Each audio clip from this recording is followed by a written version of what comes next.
Montréal, surnommée la métropole du Canada, encercle le Mont-Royal que domine une grande croix lumineuse. Centre industriel, commercial et financier du Canada, Montréal est une ville ancienne et moderne à la fois.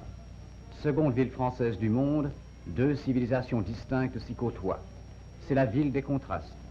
D'une part, les reliques sacrées d'une époque historique, de l'autre, des usines et des gratte-ciel, parmi les plus imposants de l'Empire britannique.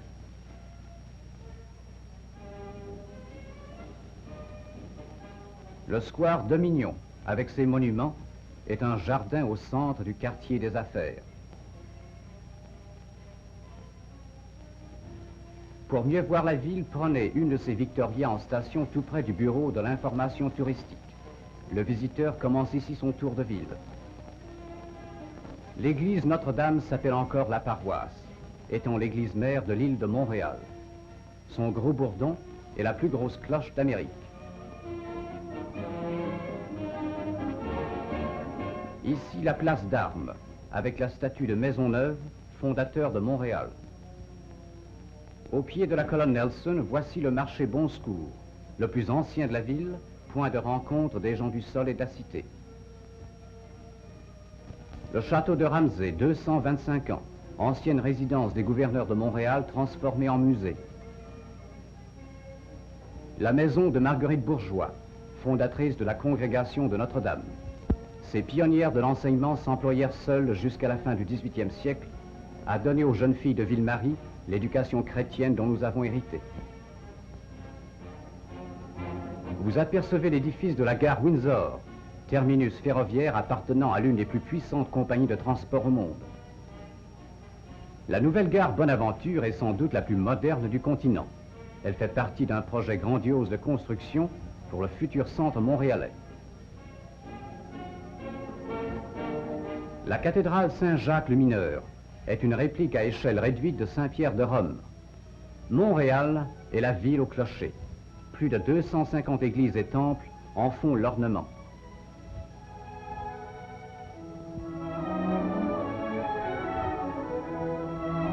Rue Sainte-Catherine, fameuse artère commerciale, bordée de grands magasins à rayons. Outre les spécialités canadiennes, les marchandises, les articles de toutes les parties du monde sont ici à l'étalage. La rue Sherbrooke est une autre longue artère fort intéressante. Voici la Galerie des Arts, remarquable par sa collection de tableaux des écoles françaises et hollandaises, et la bibliothèque municipale, située juste en face du parc La Fontaine. Il fait bon se promener le long des étangs du parc La Fontaine. Riches et pauvres vont se reposer en face de la fontaine lumineuse, passent sur le pont rustique, jettent des graines aux canards, tandis que d'autres vont adoucir leur existence de citadins dans le bercement des canaux. On y vient aussi pour voir des plantes et des fleurs variées.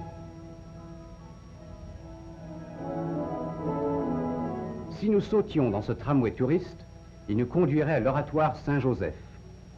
De tous les coins de l'Amérique du Nord, des millions de visiteurs accourent pour solliciter les faveurs insignes du céleste patron du Canada.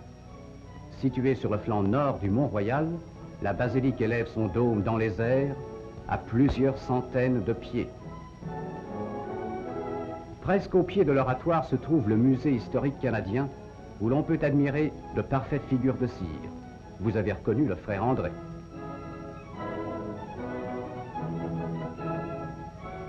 Voici quelques aspects de la célèbre université McGill. L'université McGill est l'une des plus importantes du continent.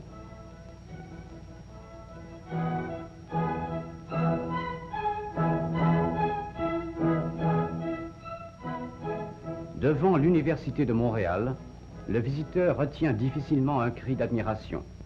On aperçoit de très loin sa haute tour dressée sur le Mont-Royal, tel un gigantesque flambeau de la science. Pour la visiter toute, il faudrait parcourir 11 milles de corridors.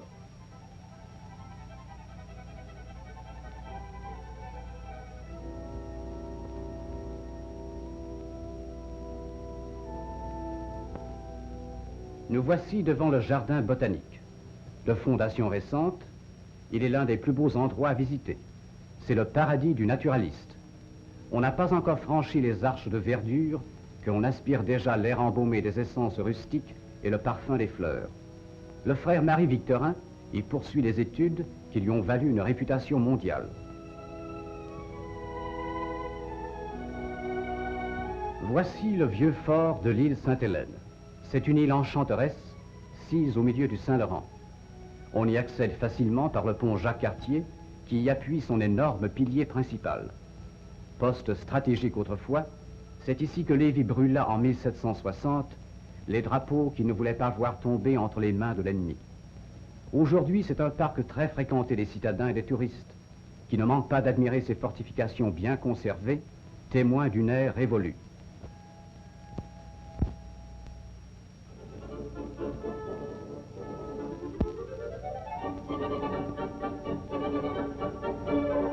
L'avenue du Parc se déploie en esplanade au pied de la croix. Chaque chemin est un palier taillé en corniche dans la falaise et bordé de belles demeures qui s'enveloppent de l'atmosphère salubre des hauteurs.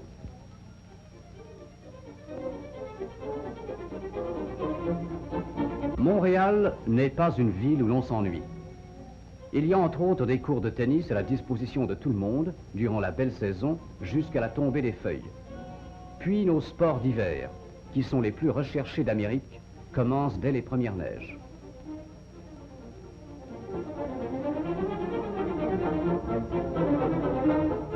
Il y a aussi plus de 24 terrains de golf parfaitement aménagés dans le voisinage de la ville. Chaque année, il s'y règle bien des comptes amicaux entre golfeurs états-uniens et canadiens. C'est le sport de la grande et de la petite bourgeoisie. Mais il y a la pêche, la chasse, le yachting, etc. dans les Laurentides. Et vous le savez bien, chanceux Montréalais.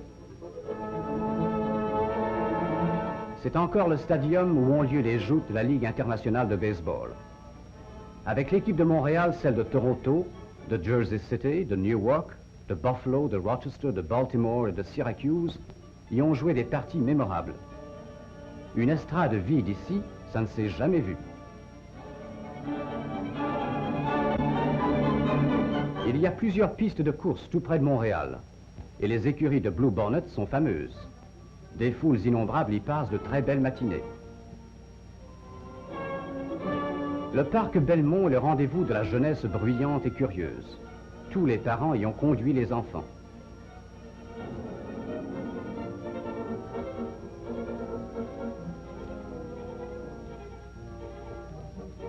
Les vaudevillistes et les acrobates y sont souvent merveilleux.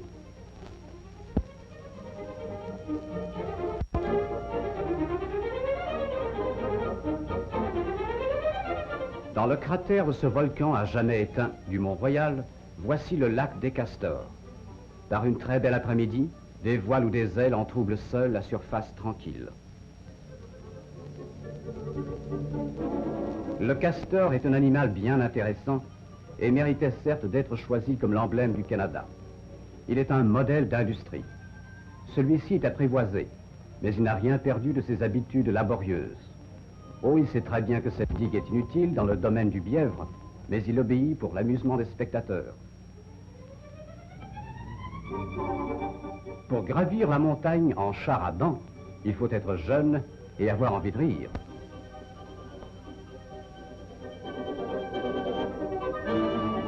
La Victoria est d'une lenteur princière. Il faut prendre le temps de voir et de regarder le long des allées du Mont-Royal que parcourent en tous sens des cavaliers et des Amazones.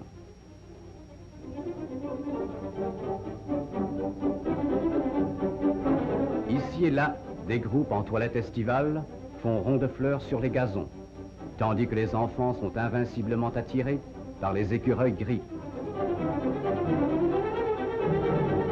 Pourquoi des bancs et des sous-bois, sinon pour y compter fleurettes? Nous voici au chalet de la montagne. Le grand air nous rafraîchit, comme aussi les glaces servies au chalet. 10 000 personnes vont envahir la place pour écouter les concerts promenades. Les installations extérieures et radiophoniques sont prêtes. On ne peut voir Montréal, en admirer les beautés si diverses, sans se promettre d'y revenir et d'y demeurer plus longtemps.